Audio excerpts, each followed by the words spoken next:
And I was like, oh, you should check the outside as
Should I get up here just so everybody can can keep going. Whoa! Sorry. What do I say? Belt it out, Heather. Belt it out, right. It's testament to standing for women and let women speak that there are so many people here today. Hundreds of people. And Kelly J now doesn't even have to attend. And we have so much support. She's coming next week. She's coming next week. So, hello everybody, welcome, and it's fantastic to see you all. You dropped your mic. You're not going to speak. No. Oh, sorry.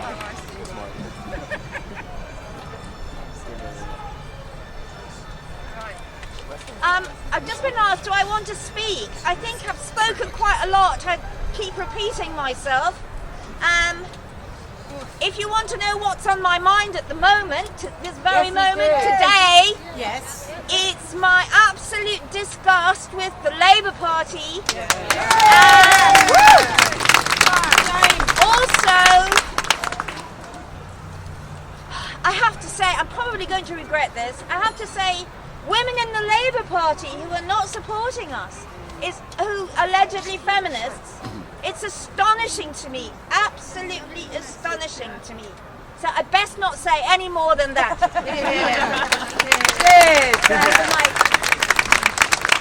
Thank you, Heather. Claire, would you like to go next? Of Buckley. Is that How you say it? Claire Fox!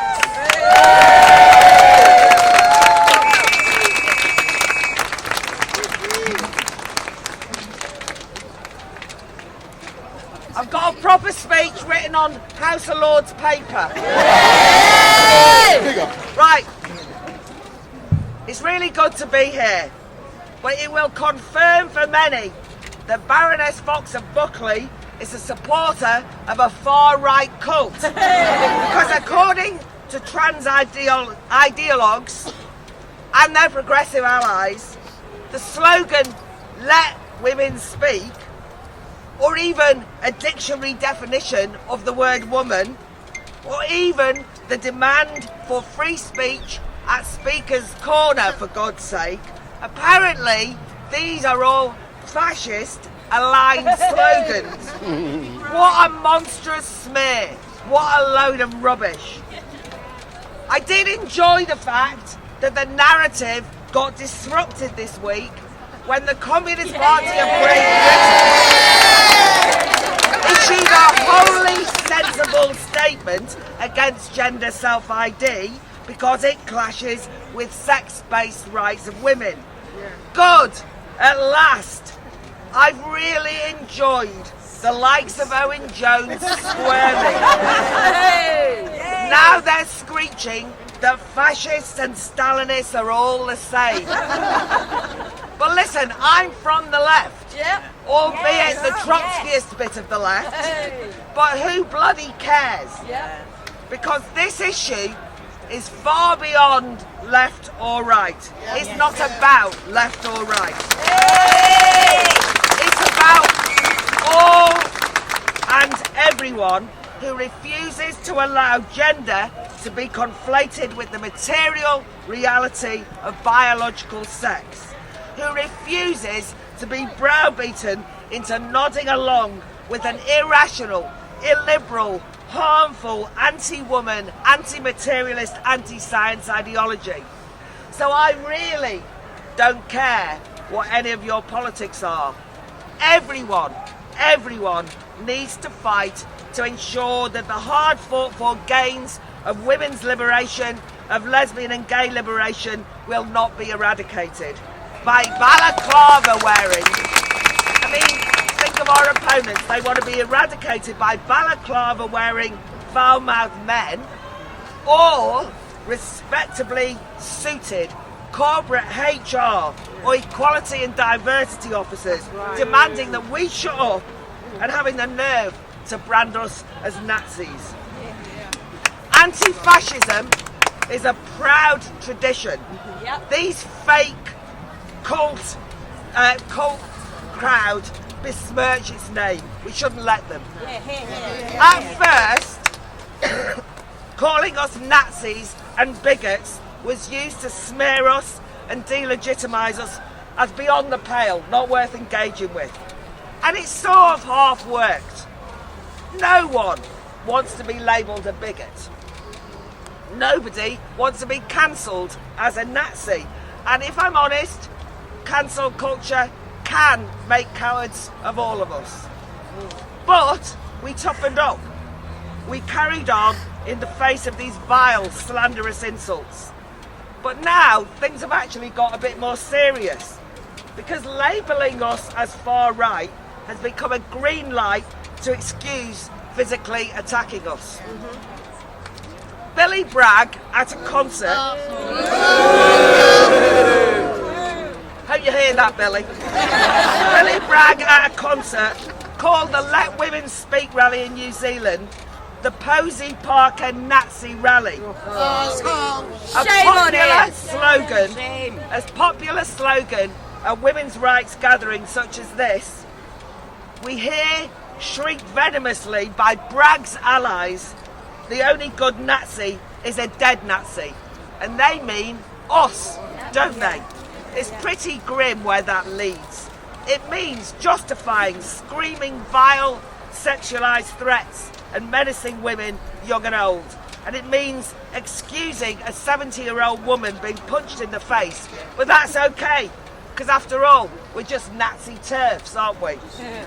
In the House of Lords, I hear endless, interminable, self-righteous speeches by Labour, Lib Dem, Tories, declaring their commitment to fighting violence against women and girls. There's more strategies, policies and charters than you could shake a stick at. But there is a deafening silence on the attacks and violence against, for example, the Lesbian Project last weekend. Not to mention, and no mention indeed, of events in New Zealand, or indeed here last weekend. A refusal to name and shame violence against women and girls in plain sight by transgender rights activists. It's shameful. On politicians in general, there has been some excitement that Keir Starmer has said in a Sunday Times interview that 99.9% of women, of course, have not got a penis. Progress, some say. Nearly there. Only 0.1% to go. But let's pause. On Friday, the leader of the Labour Party went to Kent for the first time for a photo op. He somehow forgot to tell the Labour Party's only Kent MP about his snubbing once more Rosie Duffield again. Throwing your own gender-critical MP under the bus is far more telling than some PR media interview designed to win back women voters. The worst bit of Starmer's interview for me was that he says that we should now end this toxic debate. First of all, what bloody debate? What debate? There is no debate. He's disdainful of turning this issue into a toxic divide, a toxic culture. And instead he says, quote, we should go on to win the next battle for women. This is the leader of the Labour Party chiding us. Don't get hung up on this. Move on. But we can't move on, Mr. Starmer, because the next battle for women is this battle for women. And it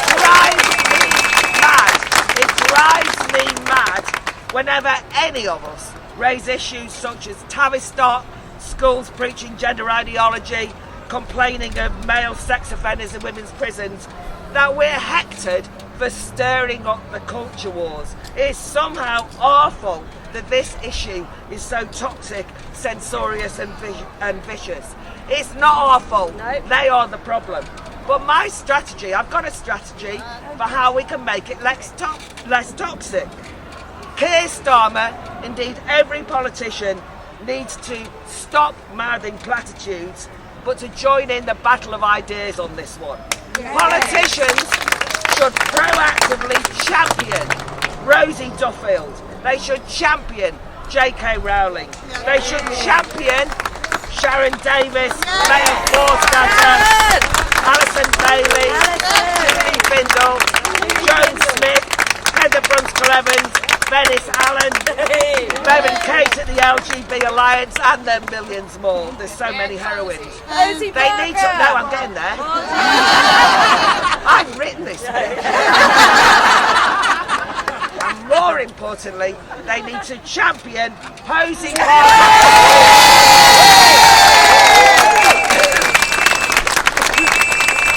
Politicians also need to condemn cancel culture that's forcing Joe Phoenix and Laura Favaro to sue universities for academic freedom. You couldn't make it up. They need to condemn trade unions for not backing their gender critical members, and worse, as we speak, Edinburgh University UCU Union are trying to get the AFAF screening of adult human female cancelled. The unions are too often on the wrong bloody side. We should say so, and I say so as somebody who's been a proud trade unionist for decades. Finally, we're all familiar with all those high-profile names, but that's the tip of the iceberg. Yes, free speech is our core value, and really, I'm not from the House of Lords, I'm from the Academy of Ideas, and free speech allowed is the slogan of our Battle of Ideas Festival, and that's what we should all gather round. But I think there's something worse going on. It's a silent assault on speech, and it's compelled speech. Being forced to speak against our conscience or against reality. In every institution, arts councils, museums, universities, big banks, multi-million pound corporates, local councils, the NHS, everywhere, ordinary working people and employees daily are told they must speak by diktat. They risk their jobs if they don't wear pronoun badges, if they misgender, if they don't use the bastardised language of EDI linguistic codes, from people with cervixes to chest feeders, to the whole array of words deemed offensive.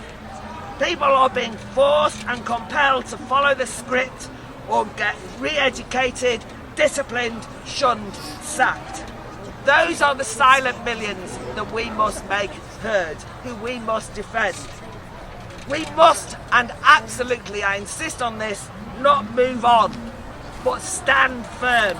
And what we need to do is shout bloody louder. We need to stop pushing in videos to politicians. Let women speak is not a left or right slogan, but in 2023 it's a bloody revolutionary slogan. Let's make sure that we are heard about how mad this is. It's become revolutionary to go, let women speak! Let women speak!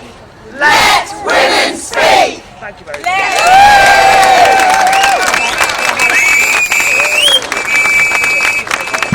You all right out there? Hi everyone, Real loud. I'm Anna from Nordic Model Now, which is a grassroots women's group campaigning against prostitution and related practices, including surrogacy.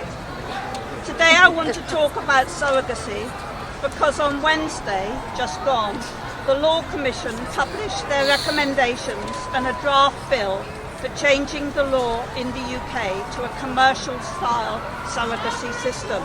Louder! Of course, they claim that it is not commercial, that it is altruistic, but this is a lie. But first I want to say that the majority of responses to their consultation disagreed with their proposals and called for a total ban on surrogacy in the UK. Not only that, but most of those respondents used our template response. But of course, the law commissioners went right ahead anyway with what they'd already decided. Under their proposals, a whole feeding chain of NGOs, lawyers, counsellors, fertility clinics and health workers will be able to profit from women's surrogacy. But the woman herself will not. She will only be paid the actual costs of the pregnancy, and there will be a new mechanism for enforcing this. The law commissioners want her to be no better or worse off than she would have been if she hadn't done it. This, they claim, will ensure that she's not enticed into it for financial gain and will reduce the risk that women will be exploited. These, of course, are excellent aims. But why then are they allowing a whole industry based on the exploitation of her surrogacy? Everyone else can profit from it, but she has to do it out of innate generosity. Where have we heard that before? More alarmingly, perhaps, is their plan to enable commissioning parents to become the legal parents at the moment of birth, before even the umbilical cord is cut, provided they passed a number of checks prior to conception and everything has gone to plan. This really does give the lie to their claim that it's an altruistic system, because there's absolutely no reason why the current system can't be maintained, where the birth mother automatically has legal parenthood, and if of her own volition she decides to hand the baby over, she can do that after the birth, and the commissioning parents can then apply for a parental order. The reason for this proposed change is that the commissioning parents and the whole feeding chain of lawyers, consultants and advisors want certainty. They want certainty that the baby will be transferred no matter what, and they want their fees. They are terrified that she will change her mind, even though research has shown that it is much more likely that the commissioning parents will change their minds and reject the child. Make no mistake, this is an attack on all women, because it reduces the enormous biological and psychological investment of pregnancy and childbirth into the equivalence of a man's ejaculation. It would be a dangerous precedent that would reduce the status and legal rights of all mothers. The surrogacy industry is predicated on the commodification of babies and women's reproductive powers, and this is the premise on which the Law Commission's recommendations are based. Women, we must resist this change. We must not allow this law to go through. Let's all of us unite in resistance to this sexist and anti-woman bill. So what can you do as individuals? Please write to your MP asking them to reject the recommendations and vote against any bill based on them. we've already set up a template letter and a 2-minute tool that you can use to send it to your MP in 2 minutes. And we've also got tips for writing your own personalised letter if you prefer. You can find all this in our pinned tweet. We're at Nordic Model Now. Please follow us and please share the hell out of our posts about the template letter. Thank you! Now we have the very wonderful Julia Long.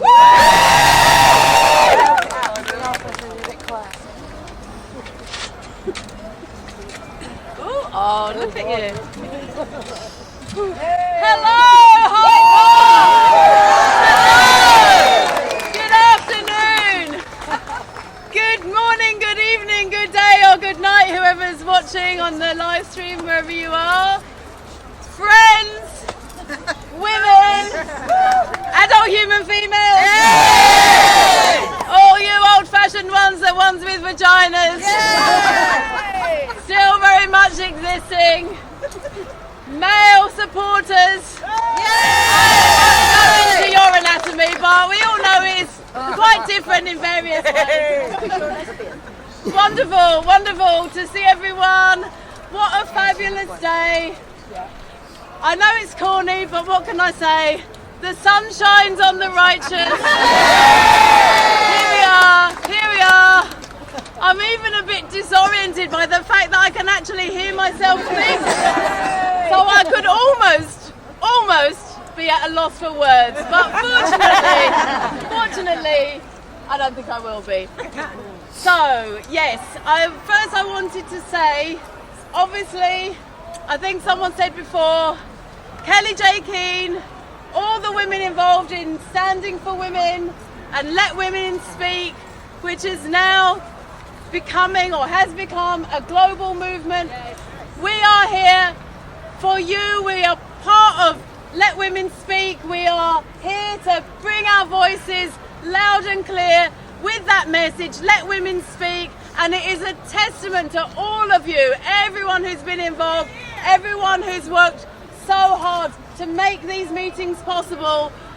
We are here, and it's a testament that we are all here in numbers to just add our voices to that message, Let Women Speak. Clapping myself. I'm going to move myself to tears in a minute. Join in. So, a couple of things I want to say. First of all, women in Australia, women in Tasmania, women in New Zealand, I hope you know you are not forgotten. We think of you. Just earlier this week, a sizable group of us were outside the New Zealand Embassy here in London, reading your speeches. They were heard, they were live streamed. I understand that is happening, and I encourage women in other countries to go to the New Zealand Embassy or the New Zealand High Commission, whatever it is, in your cities, and go and read those words. Let those women know that we do not forget them. We absolutely stand with them, and we look forward to the time that their government and their police utter the most abject apology for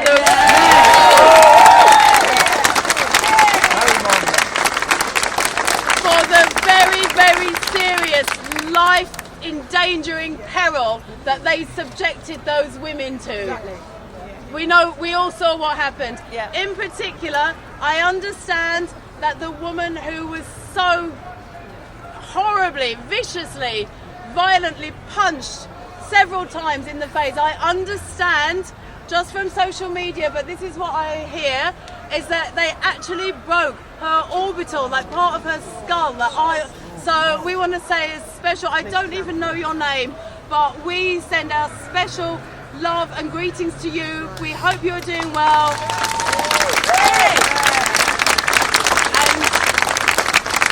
And which camera am I even looking at? This one. And I understand as well there was a woman who actually broke her foot was broken by the violent anti-women's rights activists. So special mention to you, but really special mention to every single woman who was there. And as we've said already, those really heroic, brave marshals and others who ensured that those women actually made it out of there alive. That is something we will never ever forget, and we are absolutely with you.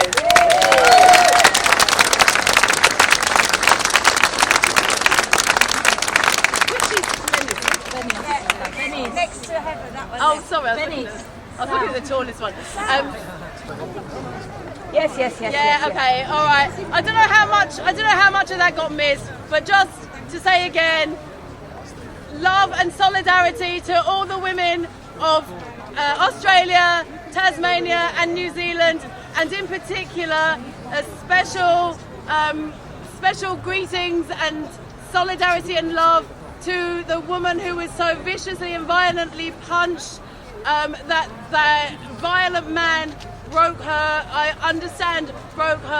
eye socket, the orbital, so it was absolutely horrific. So we just want to specially mention you, and also the woman whose foot was broken, but there's probably more that I don't even know about, but all of the women who were there, and all the marshals and all the security and attendees, those supporters who made sure that all of those who were there for Let Women Speak actually got out alive, and that is no exaggeration. You saved their lives.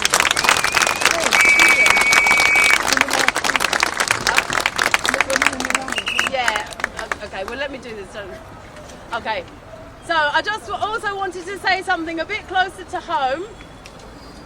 Some of you might have seen an article in the Sunday Times this morning by Hadley Freeman about various aspects of what this bullying and persecution is, what they're doing to women. And in particular, I want to mention a woman who I have the privilege to know over a few years now, a woman I can say of the utmost integrity and brilliance as a sociologist, a scholar, an academic. Her name is Laura Favaro. Laura, spelled like Laura. Favaro, Favaro. And Laura has had to be driven to take legal action against her former institution, City University of London. She has a crowdfunder. I'm going to say this a couple of times. She has a crowdfunder with Crowd Justice. As I recall, it's called something like Academic Freedom for Feminists. But if you search something along those lines, crowdfunder Laura Favaro, you will find it. She's been forced to take legal action. You can read the full case on her crowdfunder page. But she's been forced into this action, which I am sure she did not want to pursue, because of the ostracism she's experienced, the bullying from her own institution and others that they failed to protect her from, their intimidation of her, their attempts to withhold her own research data from her, the pressure they've put on her to destroy the transcripts that she had, all of that work that she's done over several years, the transcripts that she has, and generally all of her scholarship they are now trying to take from her and to silence her, and they've actually terminated her contract. Even though I believe she was on a permanent contract, they're now claiming that it was a temporary one, so she's also lost her livelihood, or they have taken action that has resulted in that. So you might wonder, why have they done this? What is so dangerous about her findings that they want it to be absolutely silenced and quashed so that it does not see the light of day? Well, perhaps it might illuminate matters if I tell you that her research project was called something along the lines of the gender wars, sex and gender wars, something like that, in academia. I know that Laura's research, it was, as I recall, it was a postdoctoral research project, and it passed all of the usual processes of, via the ethics committee, all of that. It passed all of that, and she went off and did her research. And as I remember, there was no issue with any of it until a piece was published in the Times Higher Ed supplement. I think it was last autumn. And then after that, we started to see the backlash from those trans activist types within academia deciding they were going to make a big fuss about it, and that's where all of this backlash came, that's resulted in these consequences from City University. So I know she interviewed a wide range of academics, both those, broadly speaking, those who think that some women do have penises and those who think that on the whole 100%. 100% women do not have penises. So that's, broadly speaking, this is the level of our academia at the moment. These are the kinds of, really nuanced philosophical and sociological questions that everyone is preoccupied with.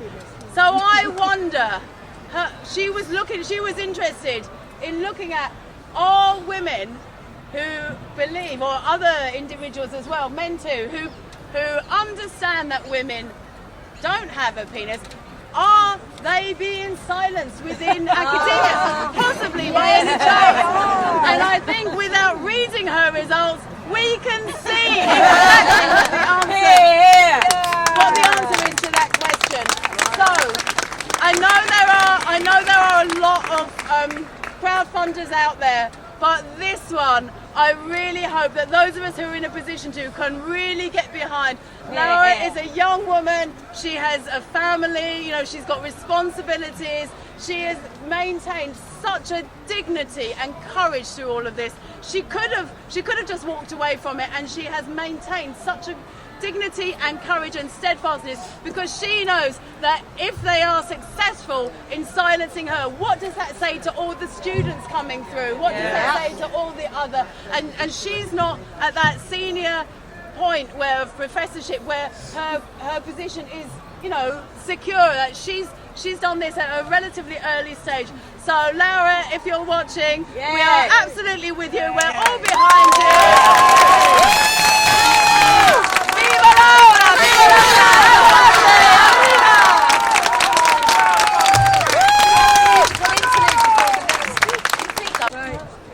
I'm DJ Lippy, make more noise.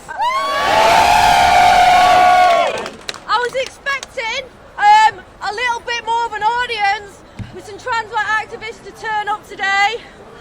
Where are they? Good. Right, so considering their usual behaviour and the general tenor of their debate, it's like arguing with a toddler. So that being said, I thought I'd write him a little song. Words to. Everyone here will know the words. I'm going to give you a verse and you'll get the picture and just join along with me, okay? It's called The Wheels on the Turf Ball. The wheels on the turf ball go win, win, win. Win, win, win. Win, win, win. The wheels on the turf go win, win, win. All day long. The inspectors on the turf bus go genitals, please. Genitals, please. Genitals, please. The inspectors on the turf bus go genitals, please. All day long.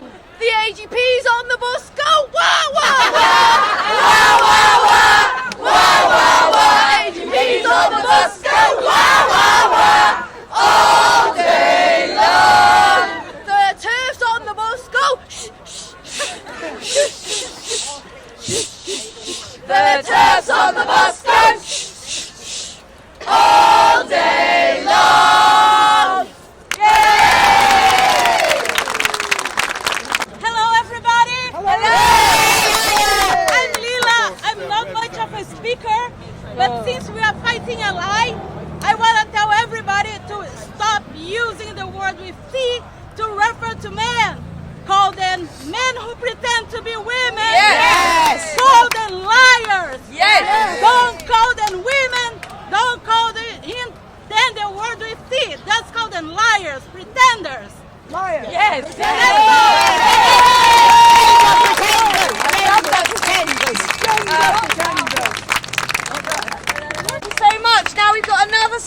guest who we haven't announced.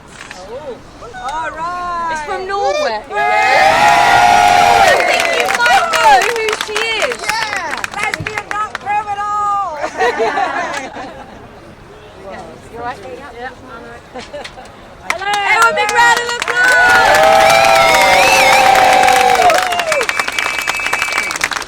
I'm Tonje from Norway.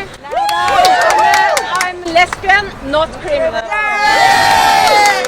And I just have to say, it's so fantastic to come from Norway to here, Turf Island. Because we need what you are doing in Norway. Yeah. So in Norway they have in a way changed the definition of adult human female. So in Norway they have also changed the definition of adult human female. So it includes men. And I want to respect a law that's including men in our definition. Yeah. But I made the vagina anthem. Yay! And I was not allowed to perform it because it could potentially hurt men with feelings. Yeah. So we are going to perform it now, but I need some help from the women who can we do the lyrics? Who knows the lyrics? Come closer. Come on. If you know the lyrics, come to the front. To the vagina anthem. Come on. Come closer. Let them through. Come on, let them through. Where are you? Come on, come closer. Let the women through. Can we let this woman through? She knows it. Yeah, come on. We need all the women who know the anthem. That's right. Come up to the front. Come up to the front. Come up to the front.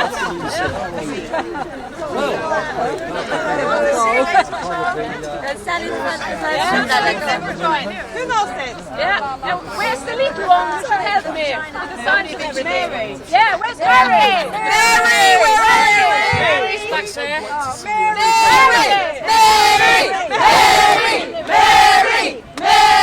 Where is she? Where are you, Mary? We want Mary. Yeah, she's here. Come on, I've seen her. Mary! Got away. All right, we'll give it a go. We can't get Mary, but hey, get it. Ready? Okay, here we go. Go on, Tony.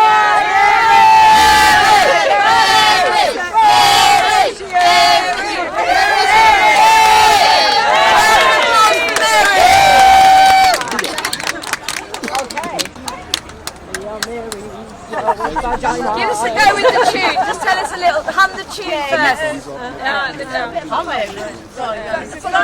This is a trial run. Don't join in there, okay? We do have lyrics. I've sent it to some women. It's on your phone. Yeah, you know what good you can friends. Google it. You can just join in with the women. Yeah. The vagina anthem. It's called the vagina anthem. With vaginas and the girls to bring it on. I don't know, where is it? We are women with vaginas and the same to carry on. We are your mothers, your sisters, your lovers. We protect, we love, goodbye. We are your mothers, your sisters, your daughters. How we start? And we will fight to... Why's my voice so loud? Okay, all of those steps.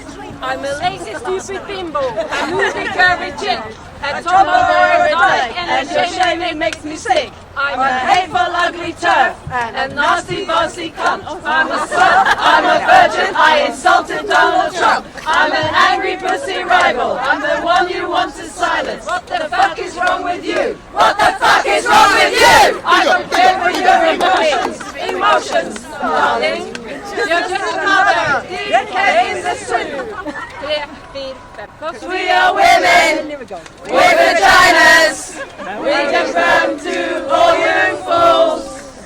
We are women with vaginas. And we are here to change the rules. We are your mothers,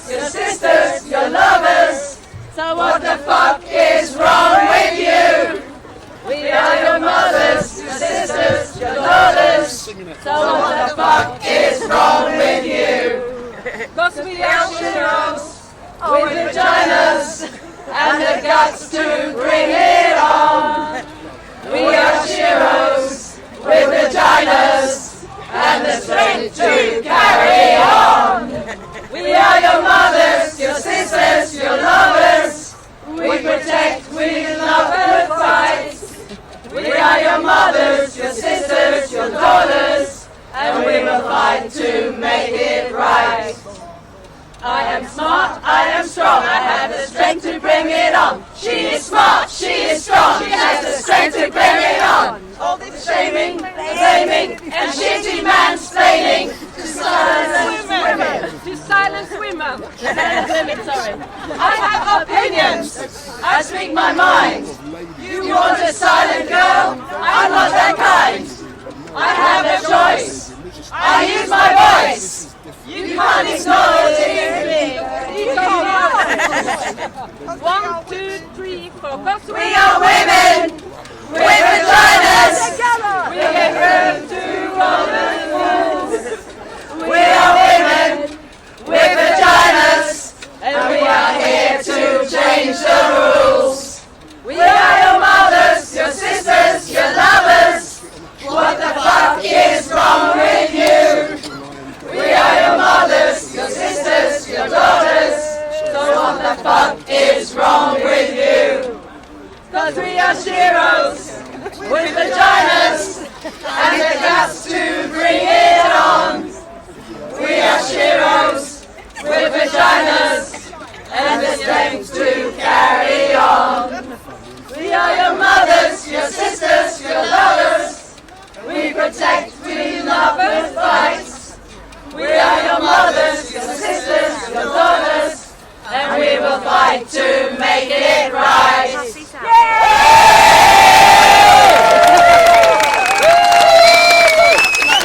Thank you, Tanya. I don't know who was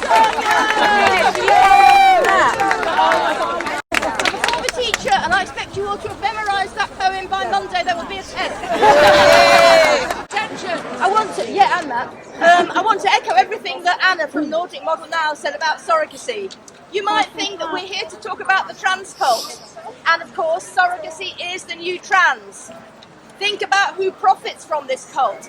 Big Pharma profits when you transition, and it profits when you detransition. All the medical people, all the surgeons, all the counsellors, all the psychotherapists, all the manufacturers of size 12 high heels, all profit from this ridiculous cult. And when all these people have ruined their bodies by taking hormones, and they reach the age of 25, 30, and they're busy pretending they're having a normal, happy life, they will want children. They can't have children because the stuff they've taken will damage their fertility.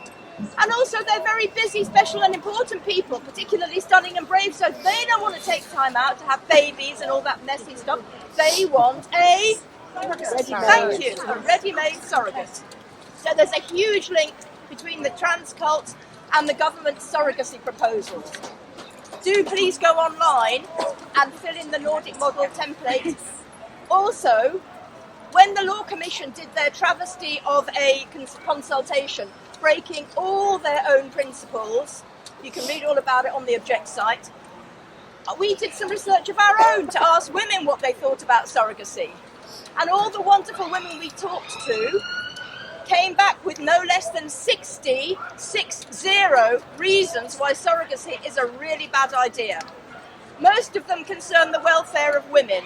Well, as we know, no one cares about that. That's not going to get a lot of attention. But people do care about the puppies, the children, and the NHS. So here are your key arguments when you're sitting in the pub, having a nice glass of wine, telling everybody about the fun time you had at Speaker's Corner today. First of all, the puppies. It's Kennel Club regulations that breeders have to let every puppy stay with its mother for, I believe, 6 weeks to bond, to breastfeed, and have a good start in life. Human babies, rip them away the same day and pass them over. How can that be right?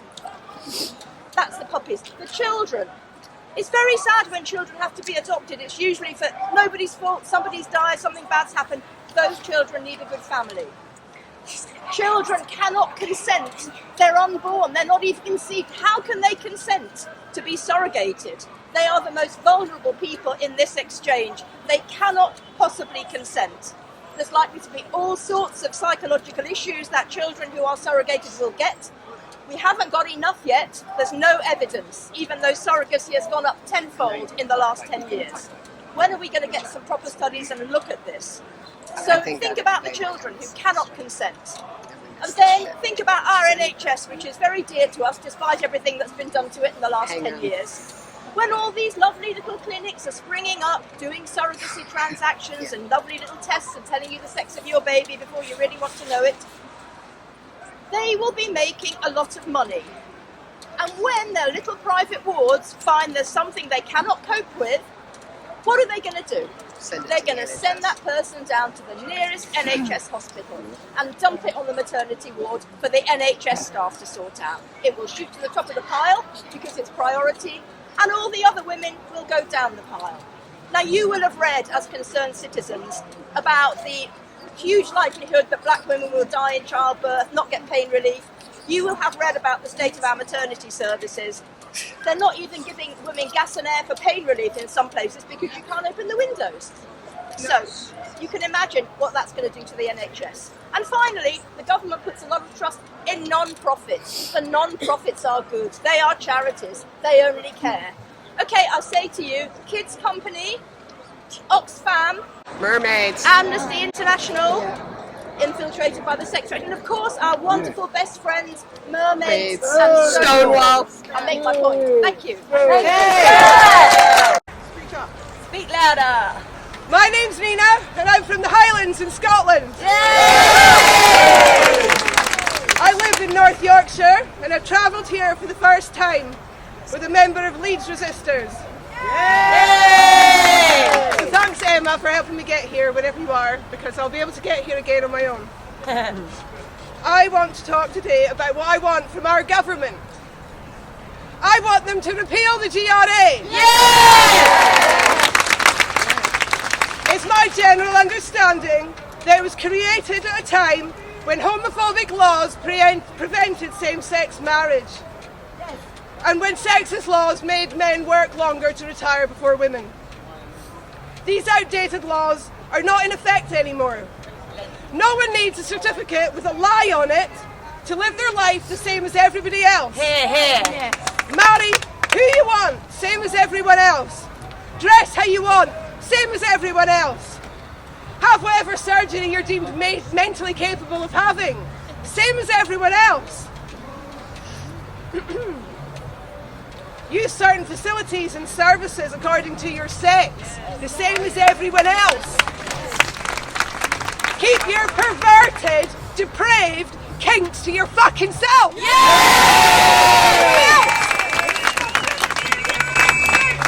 We don't want boys in school toilets with girls.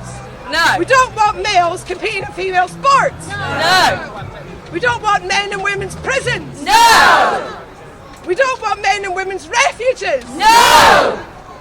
We don't want men in female changing rooms. No. We don't want men in female hospital wards. No. We don't want men giving our disabled children or our elderly mothers intimate care when they're vulnerable. No. We don't want men trying to silence us when we say these rational and reasonable statements. No. Repealing the GRA would go a long way to fixing this mess.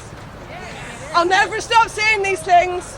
No. Trans women are men, Yes. and most of them keep their penis. Yep. Non-binary is bullshit. Yes. People can't change sex. Yes. There's no such thing as being born in the wrong body. Yes. Stop fucking telling our children these lies. Yes. Groomers, anyone who pushes this shit in our schools, shame on you. Shame on you. Your cult pronoun bollocks, enforcing compelled speech on our children to our schools, gaslighting them with this unscientific, faith-based nonsense. Get it out of our schools, away from our government, institutions, and for fuck's sake, the police. Stop kneeling at the TQ plus fucking shrine. Because we all know what the plus stands for. stands for minor attracted persons. In other words, boundary erasing paedophiles. Okay, we fucking see you. Thanks for letting me speak. Women want weed.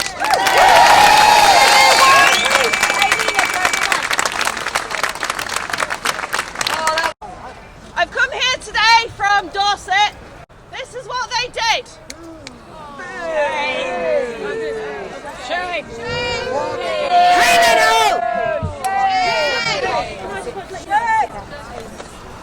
It started when she was 11. Oh my God. She came out as a lesbian to me, and I said, that's fab, brilliant, amazing. There was no need for a big party because that's fine. I kind of knew it. I kind of knew it from the start. And then that's when she started to change a little bit. She started getting quite quiet, a little bit moody, and finally she confessed that she'd been getting called a lesbian bitch. She was being bullied by her friends in school, and she completely withdrew. She became very isolated and was being bullied. The school did nothing. That was primary school. Shameful. She started at secondary school, and not long after that, unbeknownst to me, she was being socially transitioned because it was better to be a cute trans boy than to be a lesbian girl. This was all done without my knowledge. Do you want to know how I found out? Groomers. I got a text message to say she wasn't in school. They said, your son, by the boy's name, I won't say it, I don't want to out her. The boy's name is not in school. Please can you call to find out? Her dad had been helping her socially transition against my knowledge or consent. When I tried to bring it up with the school, they basically called me a transphobe without using that language. I tried to get help. I was advised to maybe speak to a solicitor, find out what my rights were. Do you know what the solicitor said? Try supporting your son. She was 12 years old.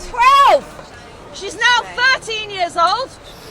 Last year, she said, it's not that I hate my body, it's just that that's who I want to be. And when I'm 16, I'll save up enough money to get testosterone.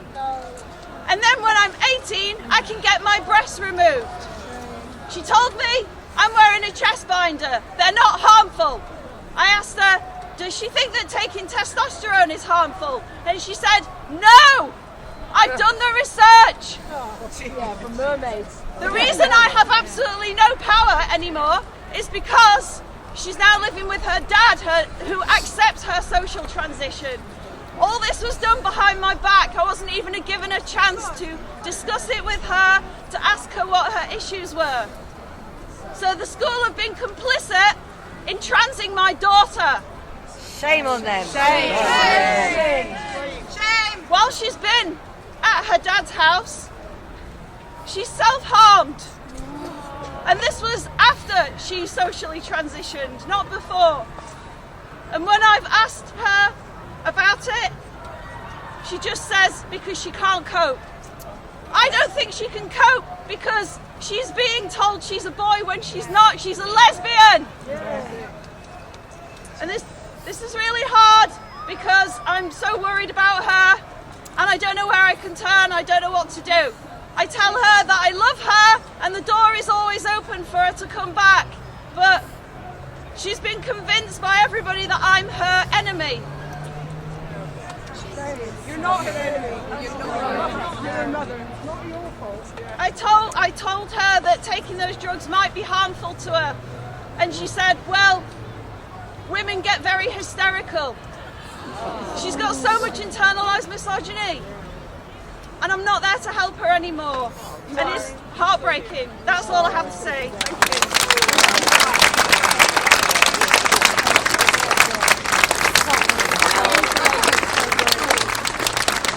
Alright ladies, I'm Billy Bragg, I identify as Billy Bragg and I am an idiot. And well, I've come here today to tell you about women, because I know a lot about women. I've been with many different girls from many different nations. Hey, imaginations! Right, I know I'm very attractive, right? Sorry I slobbered a bit here. But don't throw your underwear at me, please. No, I've got a song for you. Yay! Sorry. Please don't throw anything. No, not even frilly underwear. You know, like the.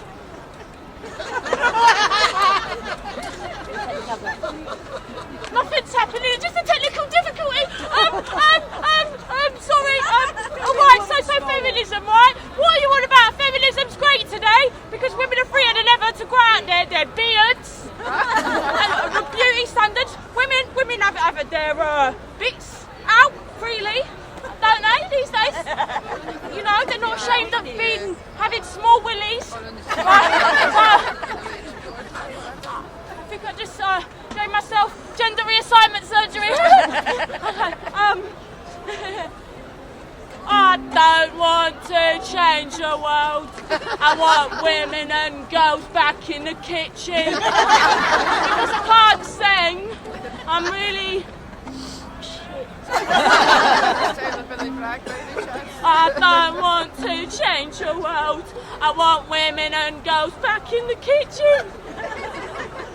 The only reason that this song is even a hit is because a woman, Kirsty MacColl, sang it. And that's why I don't want women to be able to win a Brit, okay? Can I have a chance to win something? I'm really good singing. Right, got you all bitching on Twitter. Right, so, women ever got equality? Who the hell would buy my crappy CDs? My wife would leave me. So I got a bit of misogynist, you see. But you can't have a loo that's female only. You can't have a swimming pool that's female only. You can't have a changing room that's female only. Unless you're on a pole and you take your clothes off for me. Right.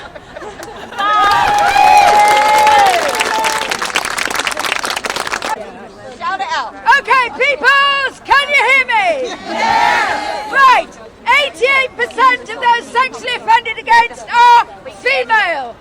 British stats, Canadian stats, Australian stats, EU stats. 99% of sexual offenders are male. British stats for 20 years. If your MP doesn't know that, I have postcards so that you can send them. We have Ireland, EU, and they are the same. Facts for winning. Okay, and that is ready just in case anybody is going to Ireland. We have 750 ready already. We had an order in last night from New Zealand and Australia. New Zealand, those stats go back to 2009, Australia back to 2011. You can see I'm not looking down at my notes.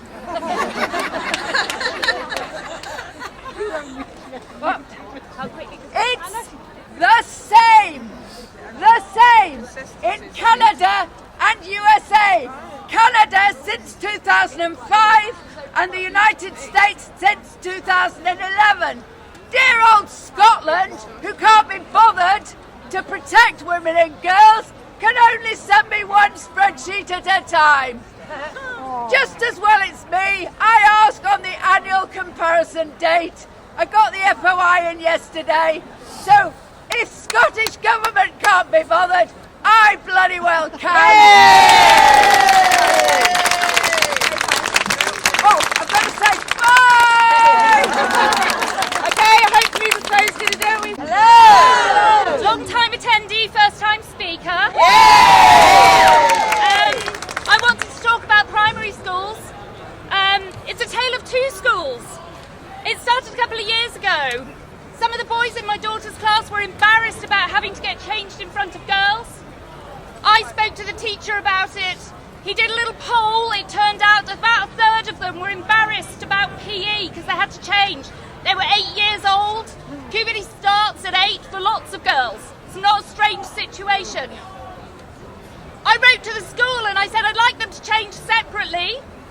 How about a curtain? I didn't mention trans or non-binary at all. The response I got was it went against the diverse spirit of the school and that the trans and non-binary children might be offended or upset. No concern for the children in the class who were concerned and upset at all. This started a little letter writing campaign by me, which went on and on. They just ignored my letters. They ignored my request for meeting. I eventually got my meeting. Nothing happened. The teacher left. We started again the next year. But this time, a teacher went from classroom to classroom. At this point, we're talking about 9-year-olds. Classroom to classroom to say that one of the boys was now a girl. They were all to call him by a new name and to refer to him as a girl and with she, her pronouns. Again, they are 9. This is ideological. This is a belief system I do not share. Education is meant to be fact-based. This is not fact-based. This is the same as making my daughter say amen or peace be upon him. It is not their business to impose these things on my child. My daughter then changed school, unrelated, and we start again. But this time it was different. So we had the RHSE meeting recently. And I found out that Jigsaw were their RHEC provider. And as we all know, Jigsaw are one of the ones which mentioned in Parliament their resources aren't based in fact and they're politically biased. Luckily that was said the week before the meeting. But this time I wasn't the only parent. I wasn't the only one who was concerned about this now. Another parent spoke up after I did. I said, I'm concerned about Jigsaw, have you checked them out? Because they were mentioned in Parliament last week as politically biased and not fact-based. And all I want for my daughter is a fact-based education. You can care for all of the children in whatever way is appropriate, including those with different identities. But you don't have to involve my kid and you don't have to pretend that it's a fact. So I mentioned Jigsaw. Another parent then spoke up. There's a review going on, did you know, into our HSE resources. Hallelujah! Finally not alone. And then they started going through the slideshow. We got to the slide where it started talking about same-gender attraction. And before I could say a word, a third parent spoke up. And we agreed in that meeting that every mention of gender in those slides was going to be replaced with sex because education is meant to be fact-based. And the wonderful thing is that if you keep saying it and you keep going, and I've handed my letters and all my communication to another parent at the other school, they can pick it up and carry on. I will support them in any way I can. But now I'm not the only parent. Yay! And it's been 3 years, but my God, it's lovely not being the only one anymore. So I just want to encourage you all to go to your schools, have the conversation, be really clear. Don't fudge what you're saying. Very often we kind of just say that's not a fact. You know it's not a fact. That slide by Jigsaw where the sperm magically appears in the vagina, that's not a fact. It's not a fact. Everyone agreed with me. That was great. So yeah, that's all I wanted to say is progress is happening. It's taken 3 years for me to find any other parents to speak up.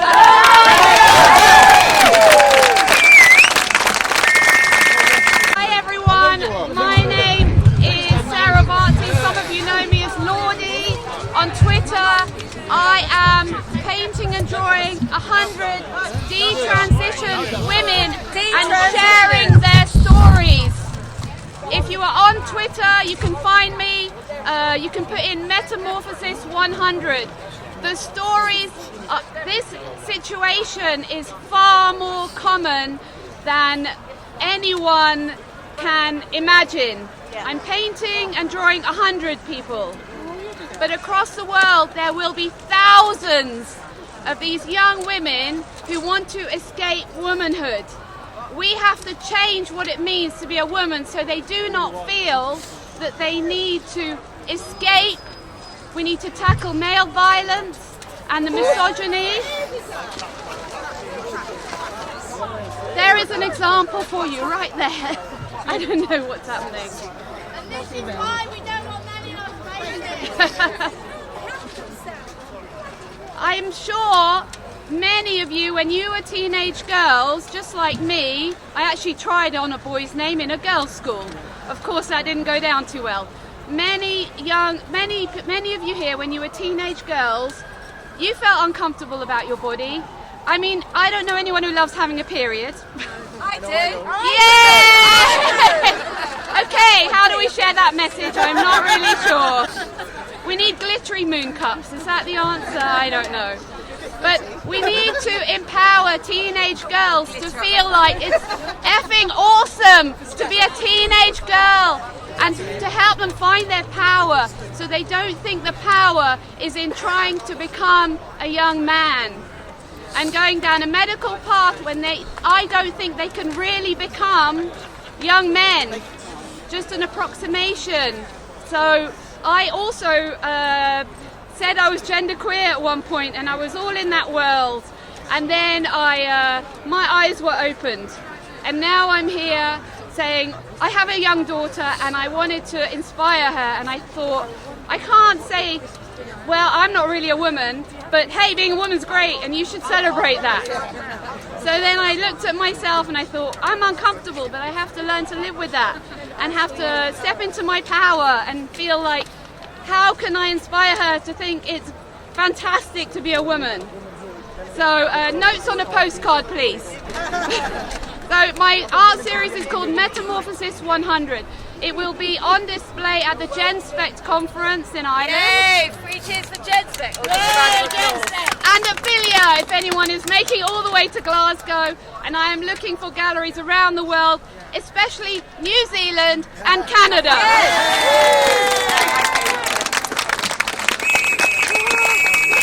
Okay! Bloody hell, there's a lot of you here. Round of applause for us. I'll try and keep this short so everyone knows I like a good essay. Right. Last Friday, a woman was nearly killed for hosting events where she gets a sound system, gives a microphone to ordinary women like us, and lets them say whatever they want. I thought I was going to watch a woman die live on YouTube for doing this. Why did this happen? Men, in short. Men in the crowd who hate women. Men great crashing her event, and men, and also some women, smearing her. In Melbourne, a far-right group of idiots invaded Let Women Speak. Despite the women having no control over this, it has been used to smear Kelly J. The far-right, the group dismissed Kelly J as a radical feminist atheist, and she has called them, which I think we can all agree with here, sad, pathetic men. Yes. And we also will agree that it is preposterous that these people even exist in 2023. There were calls for her visa to New Zealand to be revoked. This was denied as the Immigration Minister, Michael Wood, said her entry was not a threat to public order. So he can guarantee the safety of all involved, right? Yes. At Auckland, there were no police at the bandstand or barriers, despite the build-up, a particular highlight of which was TV station Discovery New Zealand blurring her hand while she was adjusting her zip, claiming it as a white supremacist gesture. In the same video, she encouraged Maori women to speak up. Of course, the Kiwi media did not show that section, lest their lies be exposed. Politicians added fuel to the fire, with the Immigration Minister saying he'd rather she didn't come to New Zealand, green-lighting the feral mob we all saw. Of course, at no point during either the build-up or the aftermath was anyone associated with standing for women given an opportunity to refute these smears, as that would be balanced media, and we can't have that in an authoritarian, be kind utopia. In addition to this, there is of course a history of trans activists. No, let's call a spade here. Trans extremists, violence at Let Women Speak events. Anti-women activists. All that, yes. In the USA, a woman had her hand broken. A woman was knocked unconscious in Melbourne, and Kelly J needed a police escort for her safety in Hobart. Despite all of this, Auckland police took rather a minimalist approach. The woman was soon surrounded on all sides. A 70-year-old woman was brutally assaulted, leaving her with a fractured skull. As far as I'm concerned, punching an elderly woman multiple times in the face is attempted murder.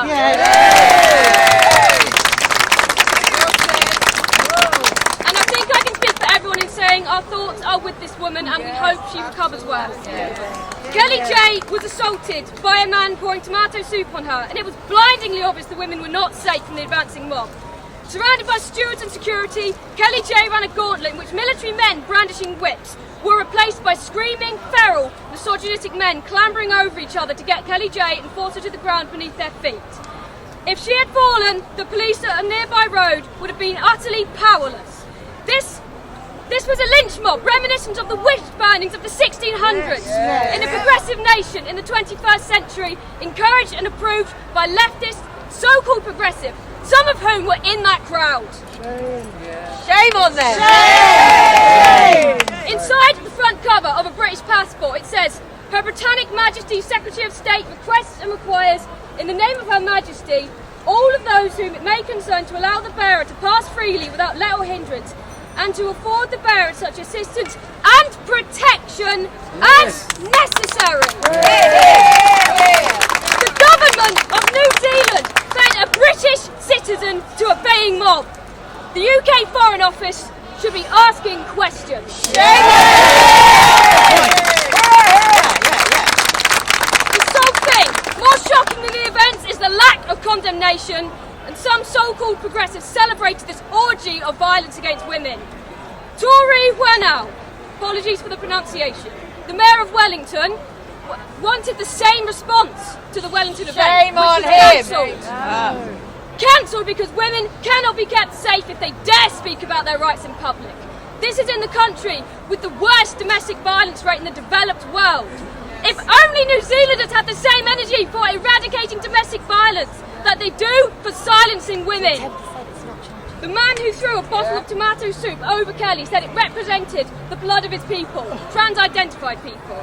How many bottles would we need to represent the blood of our Kiwi sisters lost to and enduring domestic violence, terrorised every single day in their own homes?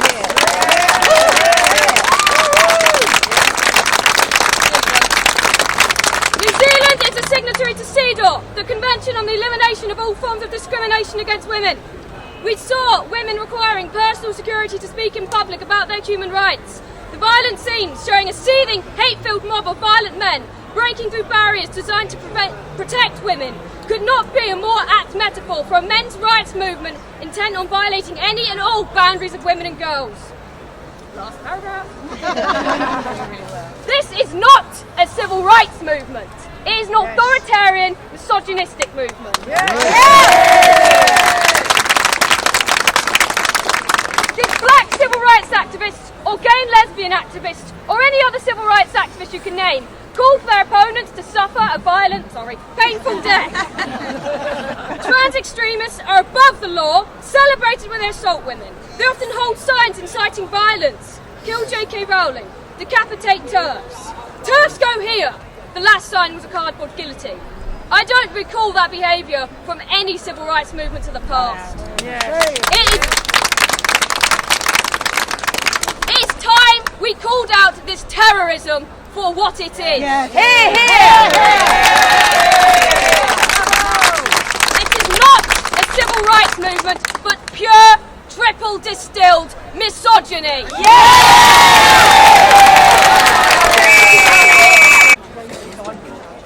Hello, Speaker's Corner! My name's Sally, I'm a lesbian, but I want to talk about language and the capture of language. And we've seen it in lots of different ways. So firstly, in no particular order, just as it occurs to me, violence! When we say women don't have penises, we're doing them a literal violence. If that was true, the streets would be littered with dead bodies. But apparently, when a rabid mob turns on a group of women trying to do what we're doing today, they're brave and stunning individuals protecting the liberty of the most vulnerable and discriminated against people in the world. I don't think so. Thank you. No. They've taken the word identity and made it mean something else. identity. If I identify that thing there as a lamppost, it's because I'm accurately describing what it is. And you all know what a lamppost is. Hands up if you identify as a woman. No, you don't. Seriously? Oh no! I'm not with the group of people I thought I was with. You've disappointed me. Men don't identify as women. They pretend to be women. I will not call them gender identity, whatever, trans-identify us. They're gender pretenders. Yes! And let us be under no illusion that the gender pretender agenda is deeply embedded in patriarchy, in the worst misogyny and homophobia that patriarchy has to offer as well. And as a lesbian, me and other lesbians, we are doubly, trebly discriminated against by I can't even say it myself. Gender pretender and genderize. That's because it's all bollocks. It's all fucking bollocks. And they've got plenty of that. So as a lesbian, my government says that men can be legally women. If you're a heterosexual man and you become legally a woman, you don't stay heterosexual, or whatever you do, you stay a heterosexual man. You go on being attracted to women. If you are legally a man, a woman who is attracted to women, you are legally a lesbian. My government thinks that men can be legally lesbians. Never. Shame on them. I'm from Scotland. Tell me about it. My government believes that I have to have men in my spaces. My government, they're not my government actually, they're somebody else's government, I don't know who. But anyway, the Scottish government, they seem to believe that men can be women by saying so. And when you talk to them about it, I happened to bump into Nicola Sturgeon at an event, and I started to talk to her about men in women's spaces. And she started talking about rapists in toilets. I'm not interested in talking about rapists in toilets. Well, I am, of course, because I don't want rapists in toilets, or hospital wards, or prisons, or mosques, or swimming pools, or anywhere else. But more, I don't want them in my space, not my safe spaces, my space. As a lesbian, lesbians are uniquely affected by this gender identity bollocks. Gender pretender agenda bollocks. I need to get it rolling off my tongue. Because it's our life. My life used to be women's events. We had lesbian events. We had lesbian discos. We had women's discos. We have a lesbian walking group. We have a lesbian social club. All these things are no longer legal because we have to let bloody men in. Men who are legally lesbians. So let's stop talking about women's safe spaces, or let's not stop talking about women's safe spaces. But as well as talking about women's safe spaces, can we please start talking about women's spaces? Yes. Women's space, all our space. Yes. The space that women, and we've seen when you let men into women's spaces, you never have to wait very long for an example of the entitlement, the superiority, the rights that they bring with them. They don't leave their entitlement at the door when they decide to come into women's spaces and call themselves lesbians or women. No, they don't. They bring all their male superiority, all their male privilege, all their male bullshit with them. And I don't want it in my space. No. If you, and I don't think any of you do either. One of you men might want men in your space. None of the women here. All of you who identify as women. All of you who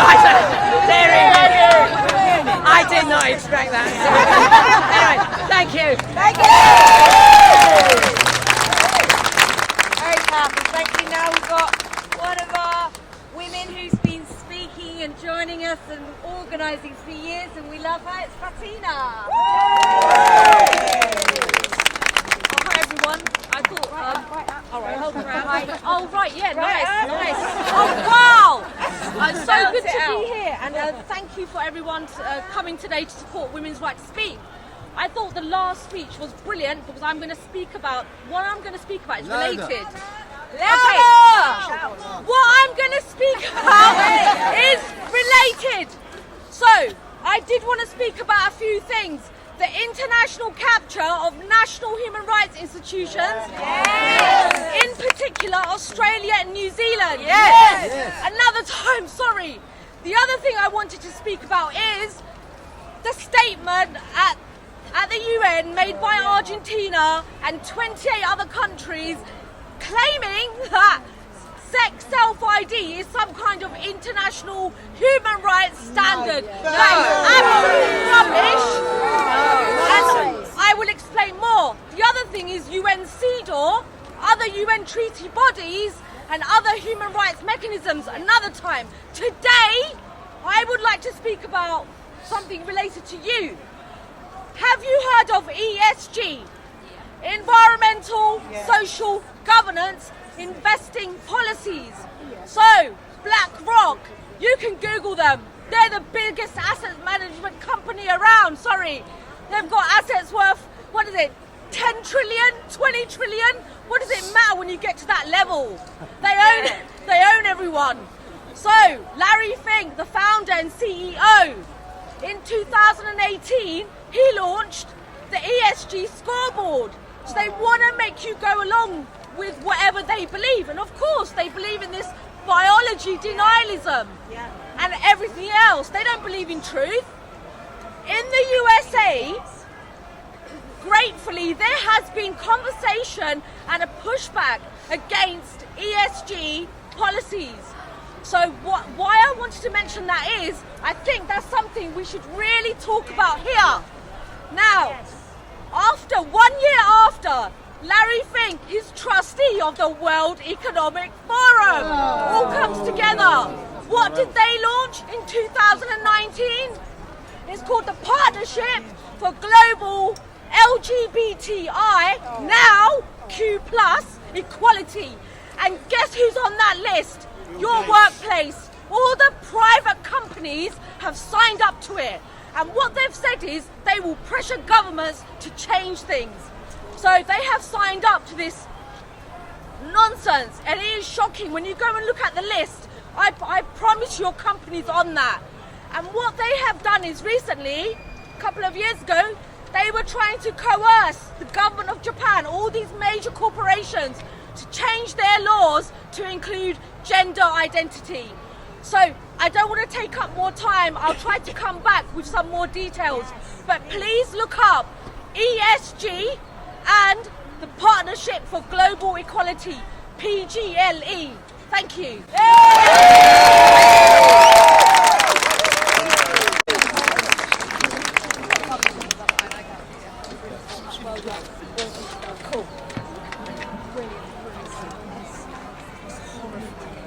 Going up the top, babe.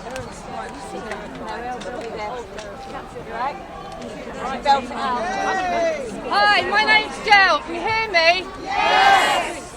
My talk follows on quite well from the previous one because I want to expand on the UN's involvement in what is happening to our society.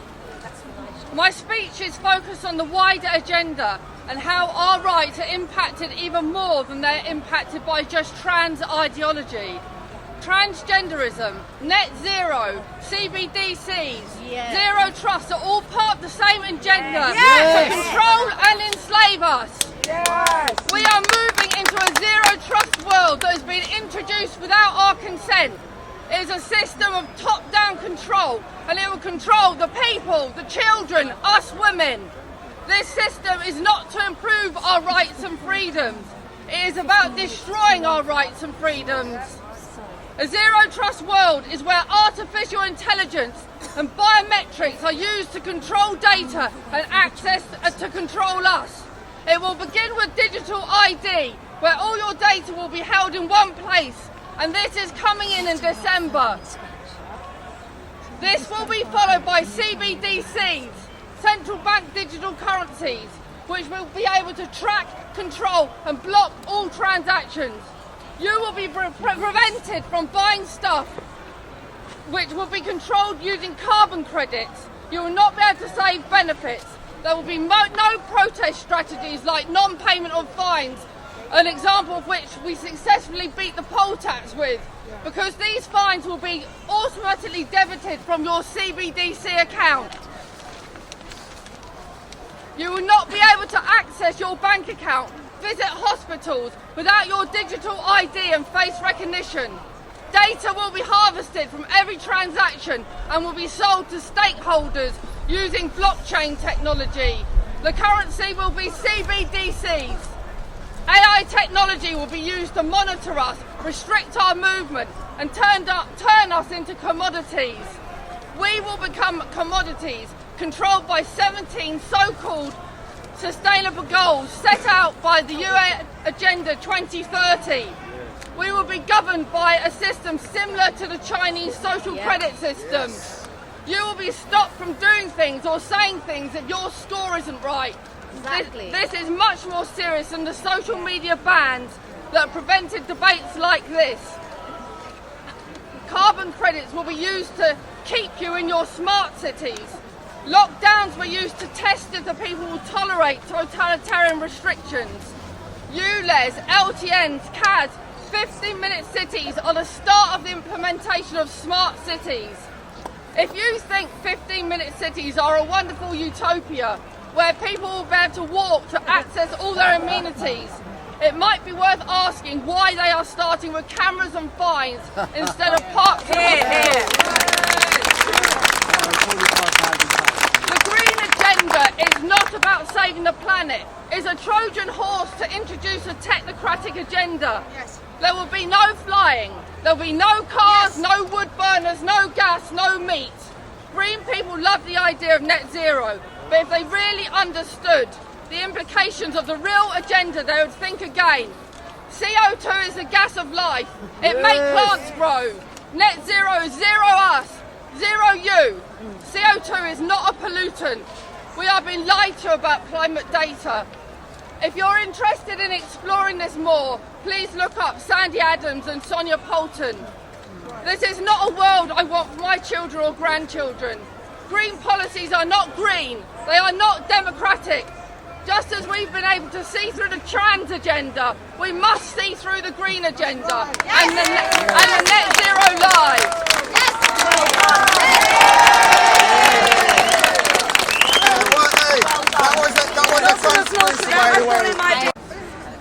Hi everyone.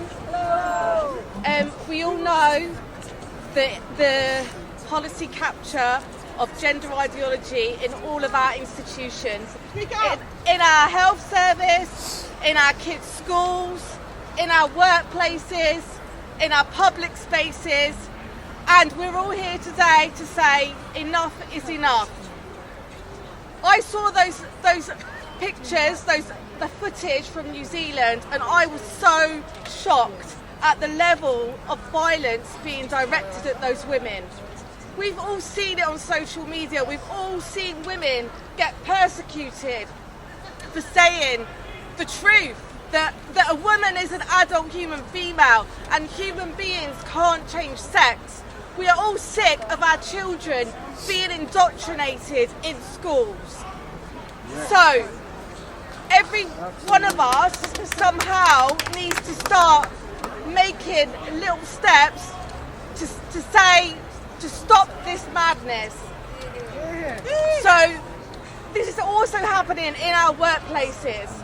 And a group of women, including myself, work in financial services, and we've set up the second Sex Equality and Equity Network in a workplace. Ours is in a workplace one. Ours is a financial services industry-wide one. The first one was set up by the civil service. And that network is for people who work in financial services, and it is all about the protected characteristics in the Equality Act for which sex matters. And they are sex, pregnancy and maternity, and sexual orientation. And bit by bit, we hope to change the culture which is silencing us, silencing everybody who have got reasonable and rational concerns about what is happening in our society and in our workplaces. So one of the things, and the other women on our Scene in the City steerco are from banks and other financial services institutions. And so if anybody's watching this and you work in financial services, please look us up on LinkedIn. We're called Scene in the City. Say again. Scene in the City. Seed. Scene. SEEN. It's a sex equality and equity network for financial services. And one of the things that's happening in financial services is, and I'm sure this is happening in a lot of workplaces, is that our single-sex spaces have been erased now. Men are allowed to self-ID into women-only spaces. And I don't consent to that. I don't consent to a man being in my space, in my workplace. The other thing that's happening in HR policies is that D&I policies have erased women from them. Sex is no longer in there. It's been replaced with gender or gender identity. I don't identify as a woman. I am a woman. The other thing that's happening in our workplaces is that maternity policies don't even mention the word mother anymore or woman. And what is worse, they have links to surrogacy organisations in them. So we need to start standing up for ourselves in our workplaces. The law protects us. After the forced starter case, we are protected in the law. I know it's not easy for everyone to do this. I know the culture of fear. We see what happens to other women when they speak up.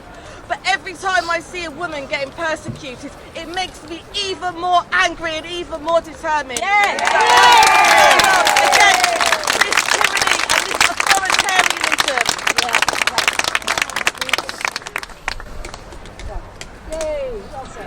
So, the other thing, I'm going to say one last thing.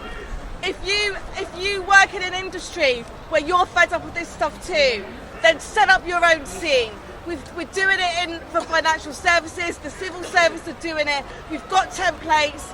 You know, we need to start pushing this out into our workplaces, that this matters. Our protected characteristics in the Equality Act matter, our rights in the workplace matter. Thank you. Treated pretty badly by some communists who call themselves the Morning Star. Shame on them! Shame! Hello, everybody. Shout it out! I'm sorry, I'm a bit disabled, can't go up the top. For some strange reason, this cartoon was being bandied about on Twitter again. I really cannot think why. A certain little man about this time was very upset because 3 years ago I was cancelled for this cartoon. Those who don't know me, the Morning Star, which is the mouthpiece of the Communist Party of Britain, who made a wonderful statement this week. Probably the best, most sensible thing we've heard coming out of in the last 10 years, actually. I will say one thing. They said that they were the only left party with a coherent position on gender and sex. There are 4 others that I know about: the Social Democrats, ALBA, the Scottish Socialists and the Workers' Party of Great Britain. Plus the Communist Party, so that's a few little parties you've got a choice for to vote when they stand in your area. The Labour Party are bloody useless on this. Let women stand! Let women stand! Let women stand! Let women stand! So I'm not going to read out their statement. It's brilliant. Go on their website, go on their Twitter and have a look at what they said. Communist Party of Britain. They have come under a huge load of flack this week. I actually feel sorry for the Morning Star this week. Most of their staff are members of the Communist Party and most of them are TRAs. I don't know what they're going to do. So once again, I'm saying, Mr. Chaco, when is my apology? Yes, where is your apology? When is the apology? And pen and I'm going to have my right to reply printed in the Morning Star.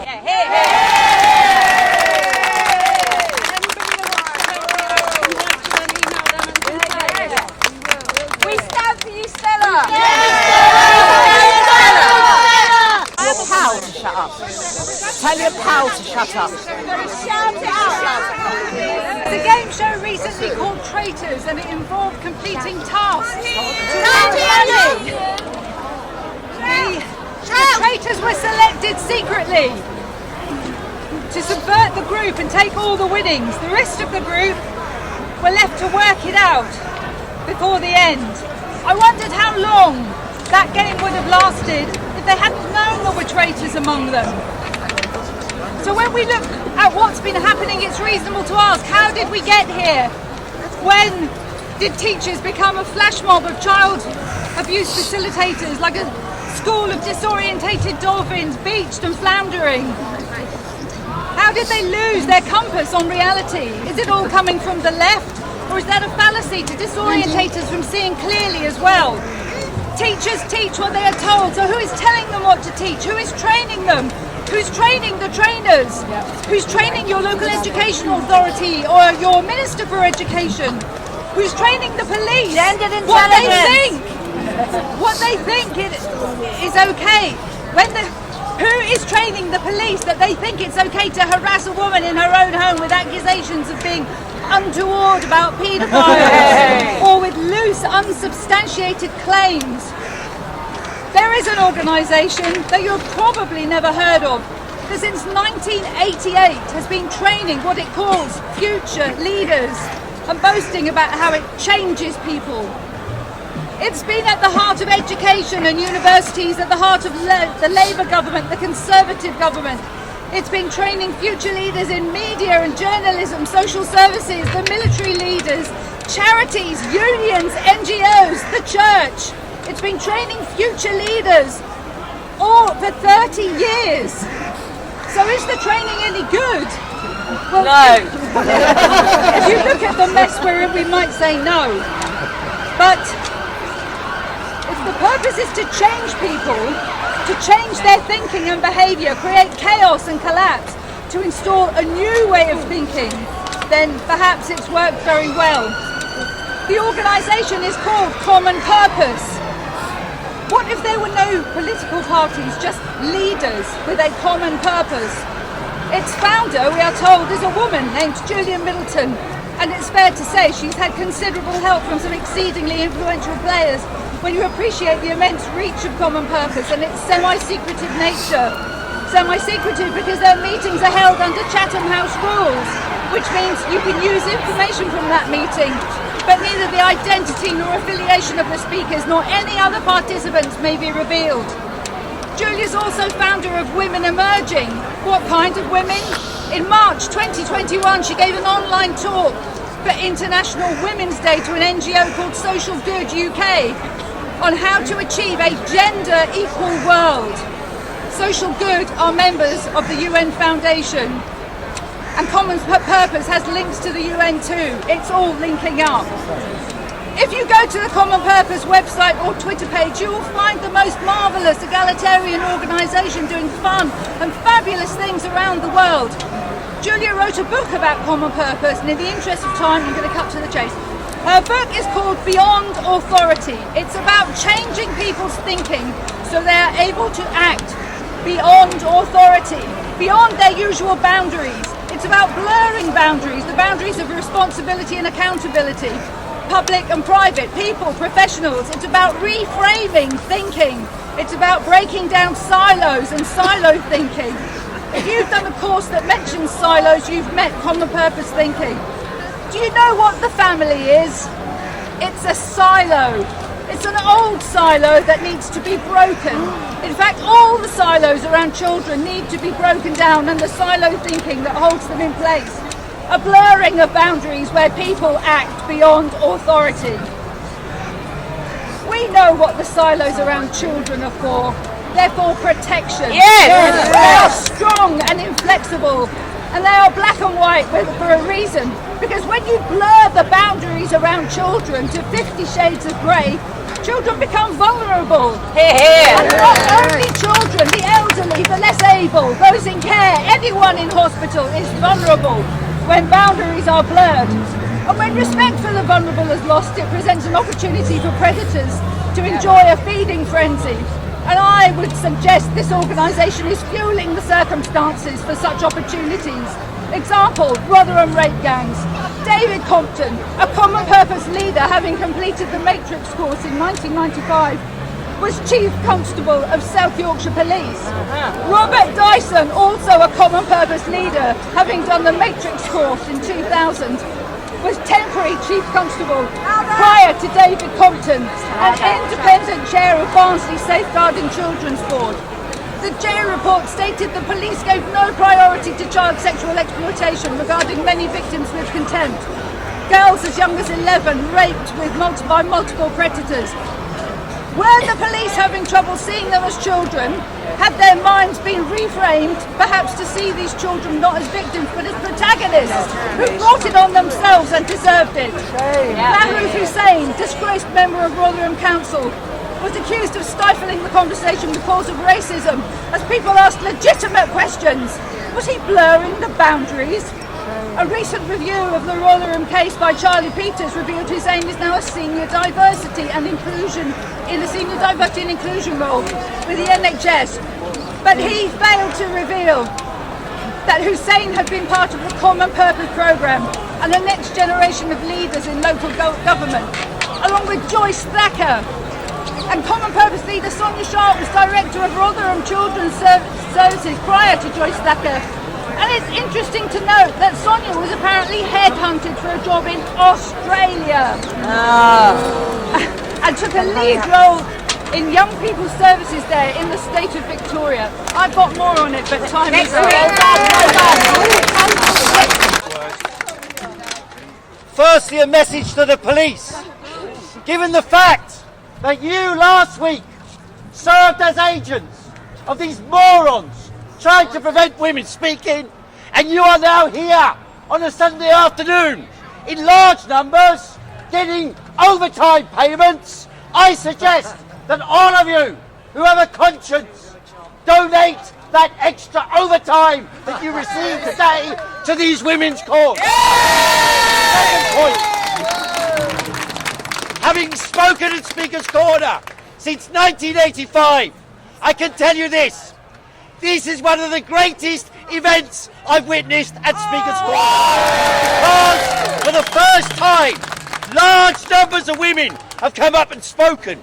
I've been speaking here since 1985, and only occasionally do we have any women speaking. There was a lesbian woman, Charlene, spoke for decades. There was a couple of Christians, but otherwise not expressing their own condition, their own lives, their own sorrows, their own struggles. All power to your elbow. Do we have any more women that want to speak? No?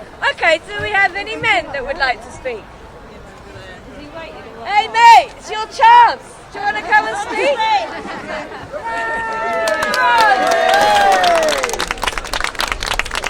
You come in? Keep it on point. Is it you in the video on the road? Yeah man, it's me man. Blessings, blessings, blessings. Right up Blessings. the Manners and respect. Manners and respect.